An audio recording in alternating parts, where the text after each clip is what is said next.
ملے گا. لوگ 10 لاکھ روپے خرچ کر کے گئے, وہاں سیلفی لے کے آ گئے, فوٹوگرافی کر کے آ گئے, سمجھ رہے اس کا حج چوپٹ ہو گیا. وہ وہاں ایک نیکی 1 لاکھ کے برابر ہے, تو ایک گناہ بھی 1 لاکھ کے برابر ہے. وہ لوگ اپنی خیر منائے جو عمرہ کے لیے گئے ہیں, اب وہاں سے پوسٹ بھیج رہے ہیں, وہاں سے سیلفی بھیج رہے ہیں, وہاں سے فیس بک پہ اپنی تصویریں شیئر کر رہے ہیں. پتہ نہیں کیا دماغ چوپٹ ہو گیا, الٹا پلٹا سارا کام ہو رہا ہے. اب جبکہ وہ یہی آ کے بولتے ہیں, کیا بولتے ہیں کہ صاحب ادب کا ہیست زیر آسمان از عرش نازک تر, نفس گم کردہ می آیت جنید و بایزید ایجا. یعنی حضور کا دربار وہ مقدس دربار ہے جہاں 1,40,000 فرشتے روزانہ آتے ہیں سلام پیش کرنے کے لیے, اور جو چلے گئے دوبارہ نہیں آئیں گے. اور پھر ادب کے ساتھ حاضری دیتے ہیں کون؟ سید الطائفہ, جو اولیاء و صالحین کے گروہ کے سردار ہے جنید بغدادی. وہ سانس روک کر حاضری دیتے ہیں تاکہ سانس چلنے کی آواز بھی حضور کے کان تک نہ پہنچے.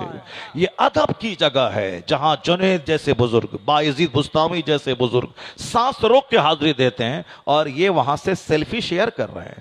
اس لیے آج تو سرکار تاج الشریعہ کی بڑی یاد آتی ہے کہ حضور کچھ دن اور آپ بحیات رہ گئے ہوتے تاکہ خرافات ختم ہو گیا ہوتا, لیکن آپ چاہے پردہ فرما گئے ہیں, لیکن آپ کے غلام حاضر ہیں.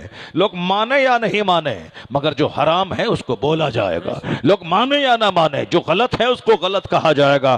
اس لیے آج بھی بہت سارے لوگ منہ دیکھی باتیں کرتے ہیں, دوسروں کی منہ دیکھی منہ بھرائی کا کام کرتے ہیں, مگر جو مسلک اعلیٰ حضرت کا وفادار سپاہی ہے وہ منہ دیکھ کے بات نہیں کرتا ہے, وہ شریعت کے چیپٹر کو دیکھ کے بات کرتا ہے, وہ قانون اسلام دیکھ کے بات کرتا ہے. میں کہا تھا ایک بار لکھنؤ میں, آج اگر کچھ مجلسیں بچی ہوئی ہیں, میں نے تو ایسے پیر صاحبان کو دیکھا جس کے ارد گرد اس قدر ویڈیوز, اس قدر کیمراز لگے ہوئے ہیں جیسے کوئی بمبئی کا ایکٹر آ گیا ہو, اور چاروں طرف سے فوٹوگرافر اس کی فوٹوگرافی لے رہا ہو. نکاح کی محفل میں 5 لوگ موجود ہیں, فوٹوگرافر 50 کی تعداد میں موجود ہیں, 50 کی تعداد میں موجود ہیں. مسجدوں کو بھی لوگوں نے نہیں چھوڑا, مسجدوں کو بھی ان آلہ لہو و لعب سے لوگوں نے بھر دیا, جلس و جلوس کو آلہ لہو و لعب سے بھر دیا. میں کہنا چاہتا ہوں ابھی اگر کہیں کچھ بولنے والا ہے, عالم کے ذمہ ہے پیغام سنا دینا. کسی کی گردن میں چادر ڈال کے مسجد گھسانا یا نہ کسی نبی پہ فرض تھا, نہ کسی نبی کے غلام عالم پہ فرض ہے. انبیاء کرام بھی صرف اللہ کا پیغام سنا دیتے تھے, باقی اسی کروڑوں میں سے 2-4 لوگ کھنچ کے ایمان لاتے تھے, کلمہ پڑھتے تھے. اور یہی کام انبیاء کے وارثین نائبین پر ہے کہ آپ اچھے انداز میں قرآن پڑھ کے سنا دیں, مصطفیٰ کی حدیث پڑھ کے سنا دیں, لوگوں کو اسلام کا قانون بتا دے.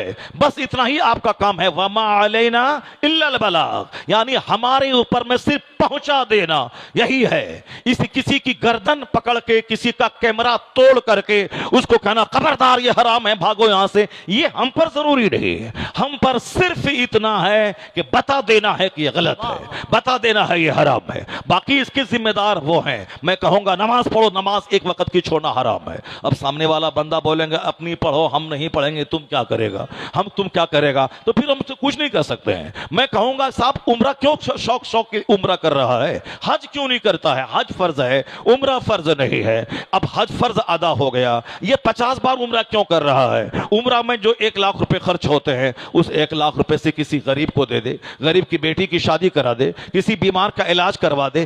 50 عمرہ میں وہ ثواب نہیں ملے گا جو ایک بندہ مومن کی بیماری کے علاج کرانے میں مل جائے گا. چونکہ مرد مومن کی ضرورتیں پوری کرنا, اس کی حاجت روائی کرنا, مشکل کشائی کرنا, یہ بہت بڑا کام ہے. 10 سال کے اعتکاف سے بہتر ہے ایک مسلمان کے کام آ جانا.